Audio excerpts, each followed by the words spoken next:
Ninguém pode ver o reino de Deus se não nascer de novo.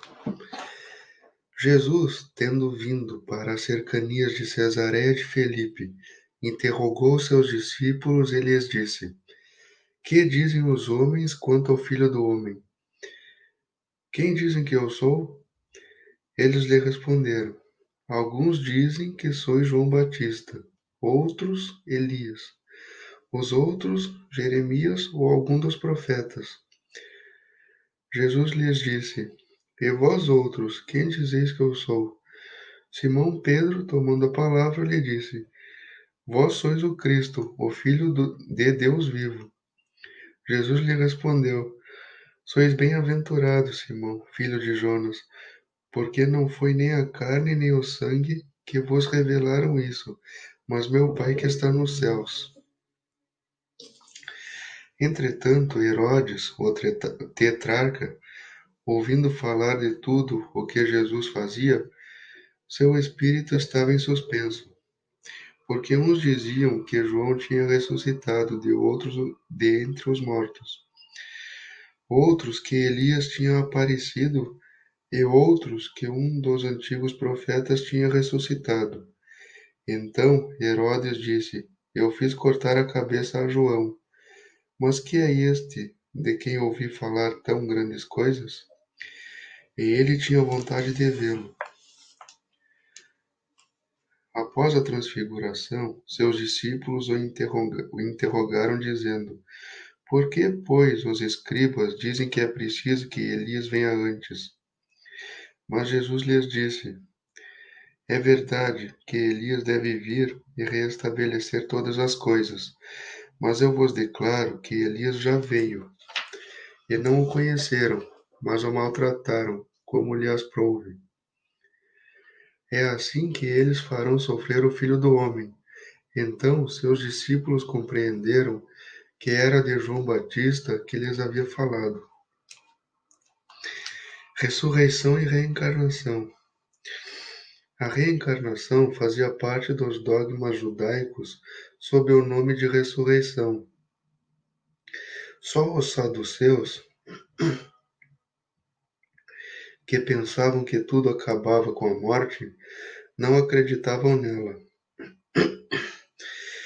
As ideias dos judeus sobre esse ponto, como sobre muitos outros, não estavam claramente definidas, porque não tinham senão noções vagas e incompletas sobre a alma e sua ligação com o corpo. Eles acreditavam que um homem que viveu podia reviver, sem se darem uma conta precisa da maneira pela qual a coisa podia ocorrer. Designavam pela palavra ressurreição o que o Espiritismo, mais judiciosamente, chama reencarnação. Com efeito, a ressurreição supõe o retorno à vida do corpo que morreu, o que a ciência demonstra ser materialmente impossível, sobretudo quando os elementos desse corpo estão desde há muito dispersos e absorvidos. A reencarnação é o retorno da alma, ou espírito, à vida corporal, mas em um outro corpo novamente formado para ela, e que nada tem de comum com o antigo. A palavra ressurreição poderia, assim, aplicar-se a Lázaro, mas não a Elias, nem aos outros profetas. Se, pois, segundo sua crença, João Batista era Elias, o corpo de João não poderia ser o de Elias. Mas uma vez que se tinha visto João criança, e se conheciam seu pai e sua mãe, João podia, pois, ser Elias reencarnado, mas não ressuscitado. Ora, havia um homem entre os fariseus, chamado Nicodemos, senador dos judeus, que foi à noite encontrar Jesus e lhe disse: Mestre, sabemos que vieste da parte de Deus para nos instruir como um doutor, porque ninguém poderia fazer os milagres que fazeis se Deus não estivesse com ele. Jesus lhe respondeu: em verdade vos digo, ninguém pode ver o reino de Deus se não nascer de novo.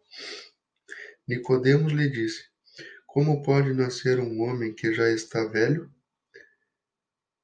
Pode ele reentrar no ventre de sua mãe para nascer uma segunda vez? Jesus lhe respondeu: em verdade vos digo, se um homem não renascer da água e do Espírito, não pode entrar no reino de Deus. O que é nascido da carne é carne, e o que é nascido do Espírito é espírito. Não vos espanteis do que eu vos disse, que é preciso que nasçais de novo. O Espírito sopra onde quer. Eu ouvi sua voz, mas não sabeis de onde ela vem, de onde ele vem, nem onde ele vai. Ocorre o mesmo com todo homem que é nascido do Espírito. Nicodemos lhe respondeu: como isso pode se dar? Jesus lhe disse: que sois mestre em Israel e ignorais estas coisas?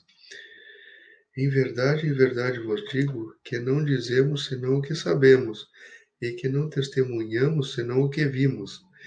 E entretanto vós não recebeis nosso testemunho.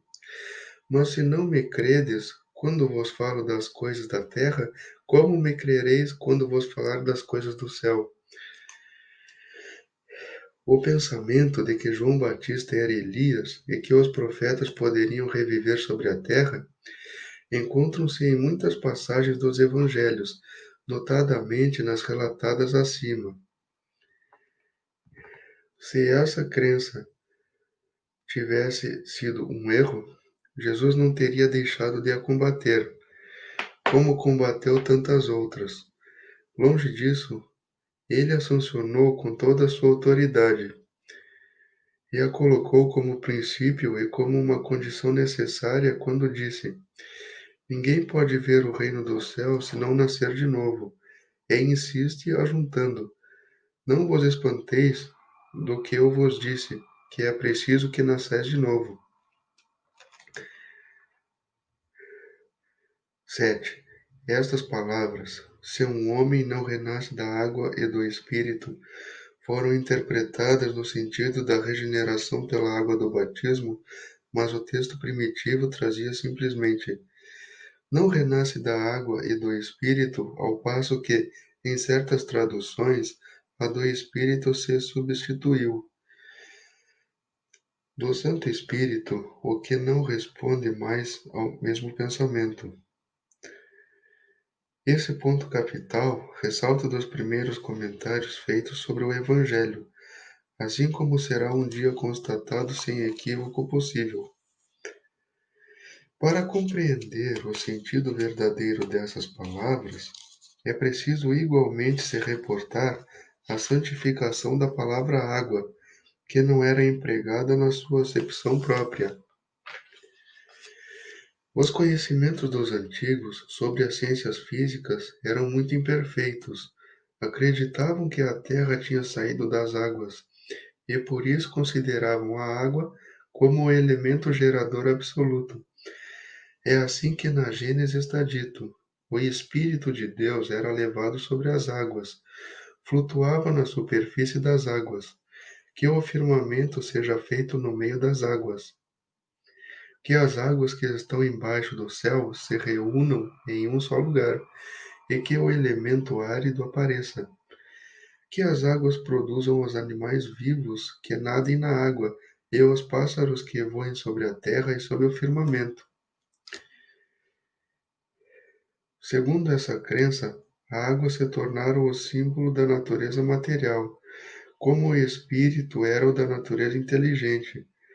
Estas palavras, se o homem não renasce da água e do espírito, ou em água e em espírito, significam, pois, se o homem não renasce com seu corpo e sua alma, neste sentido é que foram compreendidos no princípio. Essa interpretação, aliás, está justificada por estas outras palavras. O que é nascido da carne é carne, e o que é nascido do espírito é espírito. Jesus faz aqui uma distinção positiva entre o espírito e o corpo. O que é nascido da carne é carne, indica claramente que só o corpo procede do corpo e que o espírito é independente do corpo. 9. O Espírito sopra onde quer. Ouvi sua voz, mas não saibais nem de onde ela vem, nem onde ele vai.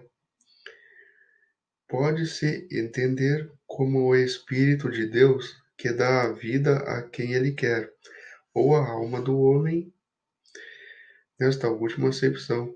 Vós não sabeis de onde ele vem, nem onde ele vai. Significa que não se conhece o que ele foi, nem o que o Espírito será. Se o espírito ou alma fosse criado ao mesmo tempo que o corpo, se saberia de onde veio, uma vez que se conheceria seu começo. Como quer que seja, essa passagem é a consagração do espírito, da pré-existência da alma e, por conseguinte, da pluralidade das existências. 10. Ora, desde o tempo de João Batista até o presente, o reino dos céus é tomado pela violência, e são os violentos que o obtêm. Porque até João todos os profetas, assim também como a lei, profetizaram. E se quereis compreender o que vos disse, é ele mesmo o Elias que deve vir. Ouça aquele que tem ouvidos para ouvir. 11. Se o princípio da reencarnação, expresso em São João, podia, a rigor, ser interpretado num sentido puramente místico, não podia suceder o mesmo nesta passagem de São Mateus, que é inequívoca. É ele mesmo, o Elias que deve vir? Não há aí nem figura, nem alegoria. É uma afirmação positiva. Desde o tempo de João Batista até o presente, o reino dos céus se toma pela violência. Que significam essas palavras, uma vez que João Batista vivia ainda naquele momento? Jesus as explica dizendo: Se quereis compreender o que vos disse, é ele mesmo Elias que deve vir. Ora, João, não sendo outro senão Elias, Jesus faz alusão ao tempo em que João vivia sob o nome de Elias. Até o presente, o reino dos céus é tomado pela violência. É uma outra alusão à violência da lei mosaica, que ordenava o extermínio dos infiéis para ganhar a terra prometida, paraíso dos hebreus, enquanto que, segundo a nova lei, o céu se ganha pela caridade e pela doçura. Depois, ele ajunta: Ouça quem tem ouvidos para ouvir. Estas palavras, tão frequentemente repetidas por Jesus, dizem claramente que todo mundo não estava em condições de compreender certas verdades. 12. Aqueles do vosso povo que se tenham feito morrer, viverão de novo. Aqueles que estavam mortos em meu meio ressuscitarão. Despertai do vosso sono e cantai os louvores de Deus, vós que habitais na poeira, porque o orvalho que cai sobre vós é um orvalho de luz, e porque arruinareis a terra e o reino dos gigantes. 13. Esta passagem de Isaías também é bem explícita. Aqueles do vosso povo que se tenham feito morrer, viverão de novo. Se o profeta pretendesse falar da vida espiritual, se quisesse dizer que aqueles que se tenham feito morrer não estavam mortos em espírito, ele teria dito: vivem ainda e não viverão de novo.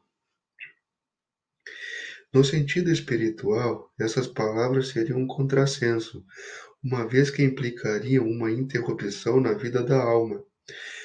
No sentido de regeneração moral, elas seriam a negação das penas eternas, uma vez que estabelecem em princípio que todos aqueles que estão mortos reviverão.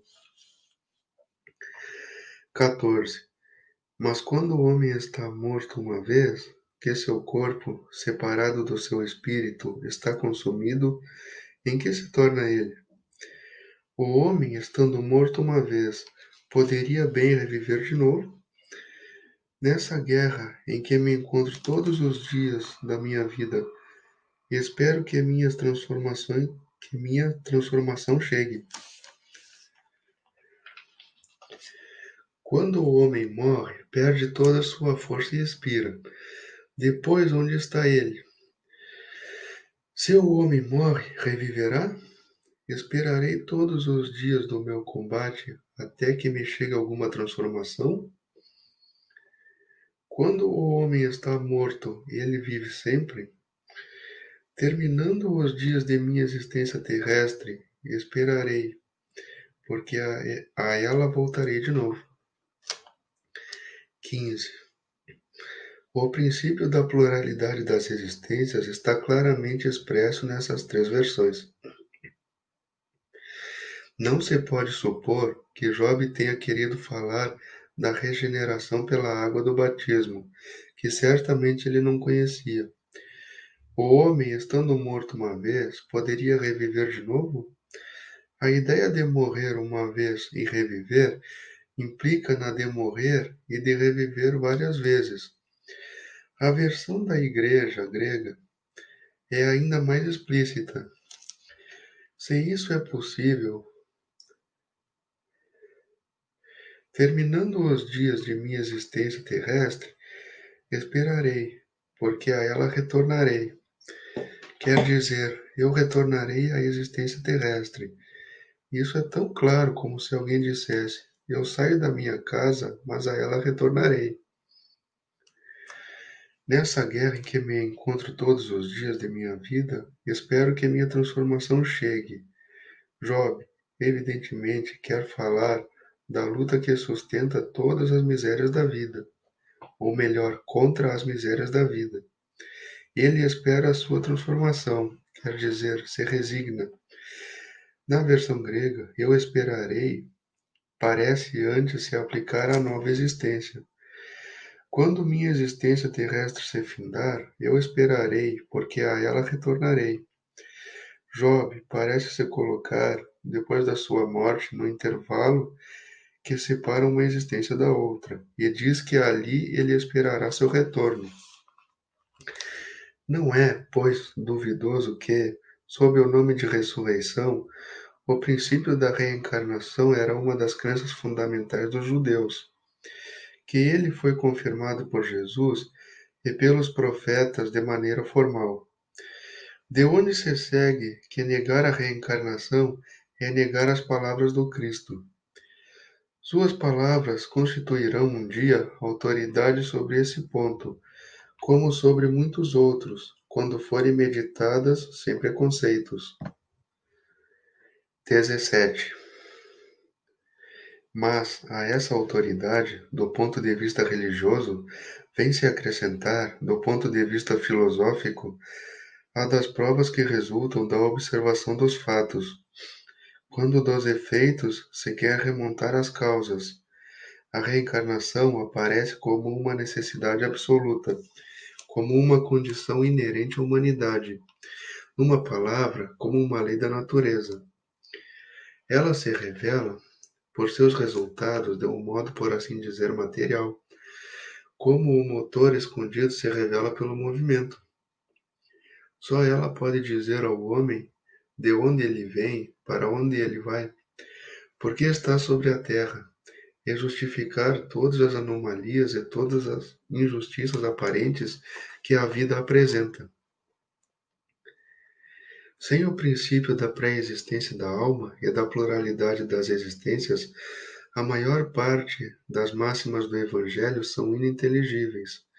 Por isso deram lugar a interpretações tão contraditórias.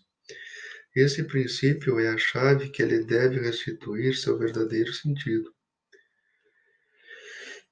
Os laços de família fortalecidos pela reencarnação e quebrados pela unicidade da existência.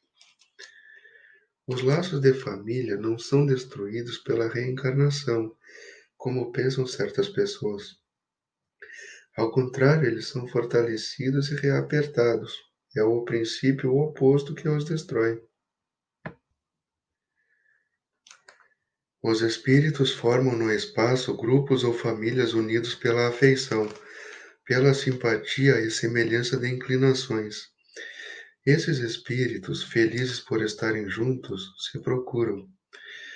A encarnação não os separa, senão momentaneamente, porque, depois da sua reentrada na erraticidade, se reencontram como amigos ao retorno de uma viagem.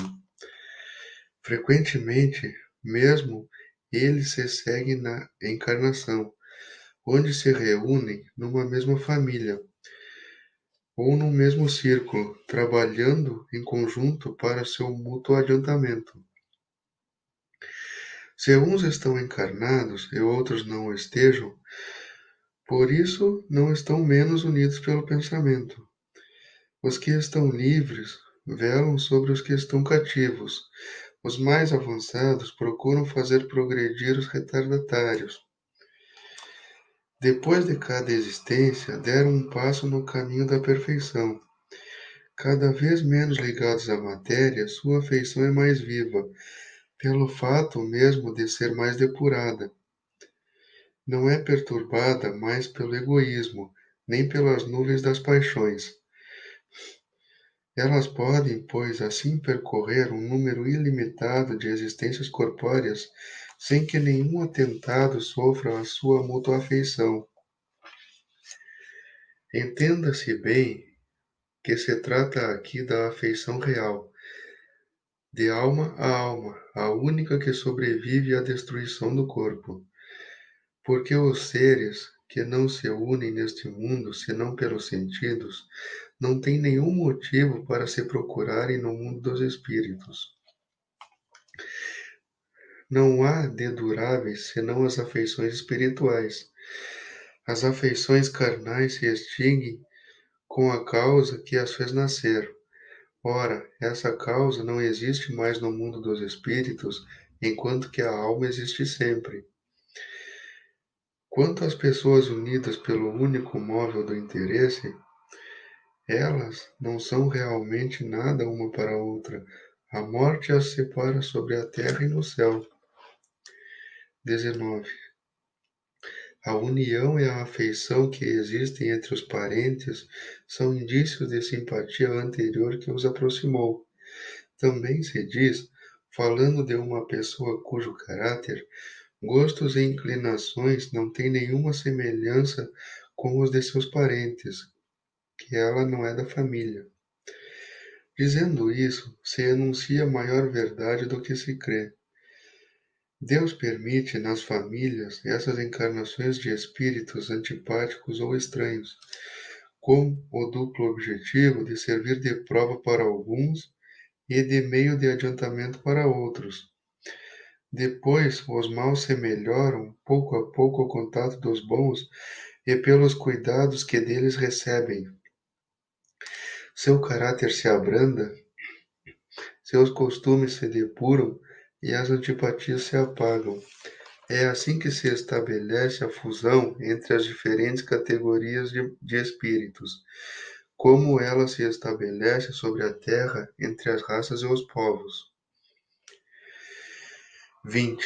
O temor do aumento indefinido da parentela, em consequência da reencarnação, é um temor egoísta, que prova não se sentir um amor bastante amplo para transportá-lo sobre um grande número de pessoas.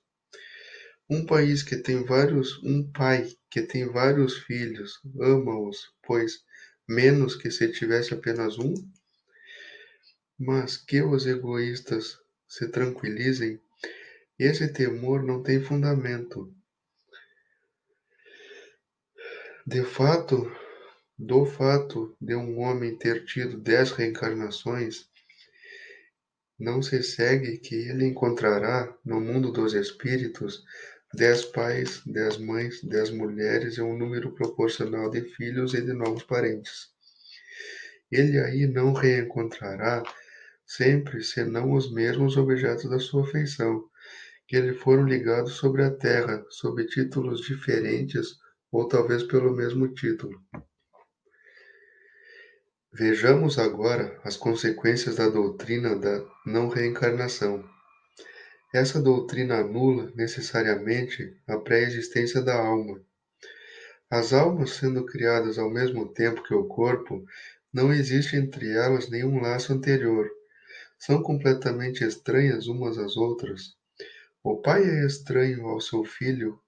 A filiação das famílias se encontra, assim, reduzida unicamente à filiação corporal, sem nenhum laço espiritual.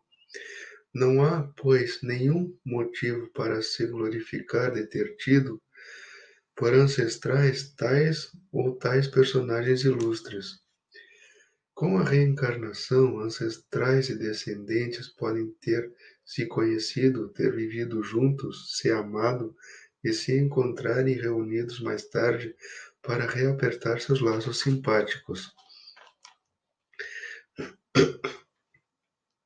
22. Isso quanto ao passado. Quanto ao futuro, segundo um dos dogmas fundamentais que decorrem da não reencarnação, o destino das almas é irrevogavelmente fixado depois de uma única existência. A fixação definitiva do destino implica a cessação de todo o progresso, pois, se há algum progresso, não há mais destino definitivo. Segundo tenham bem ou mal vivido, elas vão imediatamente para a morada dos bem-aventurados ou para o inferno eterno. São assim imediatamente separadas para sempre e sem esperança de jamais se reaproximarem.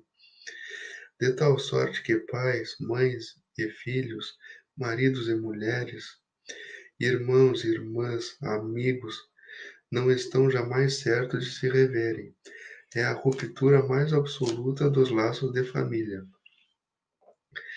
Com a reencarnação e o progresso que lhe é consequência, todos aqueles que se amaram se reencontram sobre a terra e no espaço, e gravitam juntos para chegarem a Deus. Se há os que falham no caminho, retardam seu adiantamento e sua felicidade, mas não está perdida toda a esperança.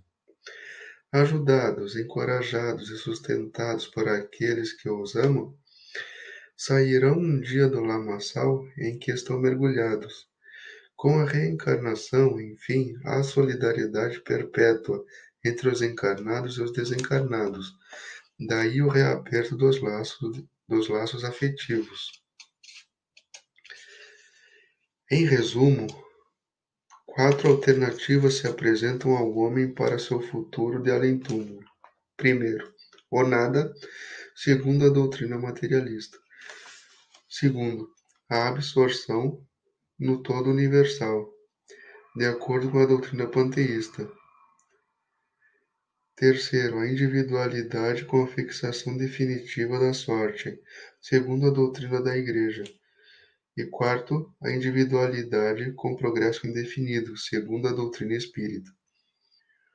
De acordo com as duas primeiras, os laços de família se rompem depois da morte e não há nenhuma esperança de reencontro. Com a terceira, há a chance de se rever, contanto que se esteja no mesmo meio, e esse meio pode ser um inferno como o paraíso, com a pluralidade das existências, que é inseparável da progressão gradual. Há a certeza na continuidade das relações entre aqueles que se amaram, e está aí o que constitui a verdadeira família. Instruções dos Espíritos. Limites da encarnação. 24. Quais são os limites da encarnação? A encarnação não tem, propriamente falando, limites nitidamente traçados, se entende por isso o envoltório que constitui o corpo do espírito, já que a materialidade desse envoltório diminui à medida que o espírito se purifica. Em certos mundos mais avançados do que a Terra, ele já é menos compacto, menos pesado e menos grosseiro, e por conseguinte, menos sujeito às vicissitudes, num grau mais elevado e diáfano e quase fluídico. De grau em grau, ele se desmaterializa e acaba por se confundir com o espírito. Segundo o mundo a que o espírito é chamado a viver, este toma um envoltório apropriado à natureza deste mundo. O próprio perispírito suporta transformações sucessivas. Ele se eteriza cada vez mais, até a depuração completa que constitui os espíritos puros. Se mundos especiais são destinados como estações aos espíritos muito avançados, estes não estão ligados ali como nos mundos inferiores. O estado de desligamento em que se encontram lhes permite se transportarem por toda parte em que os chamam as missões que lhes são confiadas. Se considera a encarnação sob o ponto de vista material, como ocorre sobre a Terra, se pode dizer que ela é limitada aos mundos inferiores. Depende do espírito, por conseguinte, dela se livrar mais ou menos rapidamente trabalhando pela sua depuração. Deve-se considerar também que no estado errante, quer dizer, nos intervalos das existências corporais, a situação do espírito está em relação com a natureza do mundo ao qual o liga seu grau de adiantamento, que, assim, na erraticidade, ele é mais ou menos feliz, livre ou esclarecido, livre e esclarecido, melhor dizendo, segundo seja mais ou menos desmaterializado. Necessidade da encarnação. A encarnação é uma punição e não há senão espíritos culpados que a ela estejam obrigados? A passagem dos espíritos pela vida corporal é necessária para que estes possam cumprir, com a ajuda de uma ação material, os desígnios cuja execução Deus lhes confiou. Ela é necessária a eles mesmos porque a atividade que são obrigados a desempenhar ajuda o desenvolvimento da sua inteligência. Deus, sendo soberanamente justo, deve considerar igualmente a todos os seus filhos. É por isso que dá a todos um mesmo ponto de partida, a mesma aptidão, as mesmas obrigações a cumprir e a mesma liberdade de agir. Todo privilégio seria uma preferência e toda preferência uma injustiça. Mas a encarnação não é, para todos os espíritos, senão um estado transitório. É uma tarefa que Deus lhes impõe na sua entrada na vida, como primeira prova do uso que farão do seu livre-arbítrio. Aqueles que cumprem essa tarefa com zelo vencem rapidamente e menos penosamente seus primeiros degraus da iniciação, e gozam mais cedo do fruto dos seus trabalhos. Aqueles, ao contrário, que fazem mau uso da liberdade que Deus lhes concede, retardam seu adiantamento. É assim que, por sua obstinação, podem prolongar indefinidamente a necessidade de se reencarnar, e é, então, que a encarnação se torna um castigo. 26. Nota. Uma comparação vulgar fará compreender melhor esta diferença. O estudante não alcança os degraus da ciência senão depois de ter percorrido a série de classes que a ela conduz. Essas classes, qualquer que seja o trabalho que exijam, são um meio de atingir o fim, e não uma punição. O estudante laborioso abrevia o caminho e nele encontra menos espinhos. Ocorre de outro modo para aquele cuja negligência e preguiça o obrigam a repetir certas classes. Não é o trabalho da classe que é uma punição, mas a obrigação de recomeçar o mesmo trabalho. Assim ocorre com o homem sobre a terra. Para o espírito do selvagem, que está quase no início da vida espiritual, a encarnação é um meio para desenvolver sua inteligência, mas para o homem esclarecido, no qual o senso moral está amplamente desenvolvido, e que é obrigado a repetir as etapas de uma vida corporal plena de angústias, enquanto que já poderia ter alcançado o objetivo, é um castigo pela necessidade em que se encontra de prolongar sua demora nos mundos inferiores e infelizes. Aquele, ao contrário, que trabalha ativamente pelo seu progresso moral, pode não somente abreviar a duração da encarnação material, mas transpor de uma só vez os degraus intermediários que o separam dos mundos superiores. Os espíritos não poderiam se encarnar senão uma vez sobre o mesmo globo, e cumprir suas diferentes existências em esferas diferentes?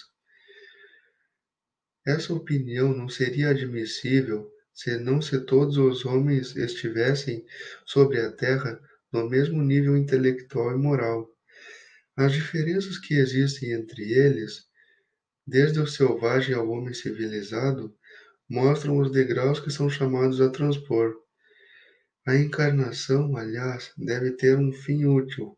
Ora, qual seria o das encarnações efêmeras de crianças que morrem em tenra idade? Elas teriam sofrido sem proveito para elas e para os outros. Deus, cujas leis são soberanamente sábias, não faz nada de inútil. Pela reencarnação sobre o mesmo globo, quis que os mesmos espíritos, encontrando-se de novo em contato, tivessem ocasião de reparar os seus erros recíprocos. Pelo fato de suas relações anteriores, ele quis, por outro lado, assentar os laços de família sobre uma base espiritual e apoiar sobre uma lei da natureza os princípios de solidariedade, de fraternidade e de igualdade.